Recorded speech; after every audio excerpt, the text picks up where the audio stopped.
Hello guys, what is up? Welcome to another tutorial video. In this video, what I will be showing you how to do is how you can have two accounts in Monopoly Go, guys.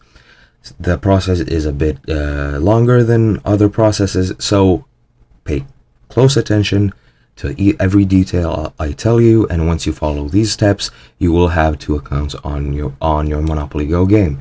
Now, to actually have two accounts in Monopoly Go, what you actually need to have is two unique Facebook accounts. You cannot have two accounts on Monopoly Go on only one Facebook account, and what you actually want to do to switch to a new account and create a new account is, of course, first creating a new account on Facebook.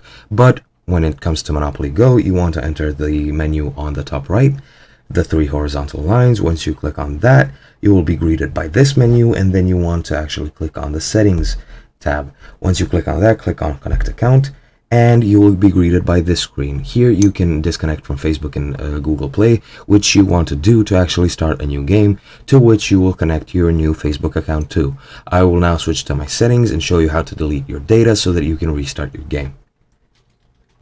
Alright, now that we are in our settings tab on our phone, what we want to do is find the apps tab, click on that, and then from the list of applications you get, what you want to do is locate Monopoly Go, and once you locate Monopoly Go, click on it. Then you want to go to the storage tab from your Monopoly Go game, and you want to clear your data. Now keep in mind, this will not delete your account. What this will do is just clear local data on your device and start you a new Monopoly game. When it does start, your account will be saved on the Facebook account you originally connected to, and once you actually delete this data, you will get a new start, and you will be urged to log in with Facebook. What you want to do is log into your alternate Facebook account, the new one that you've made, and when you connect it, then you will be logged in into a new Monopoly Go account.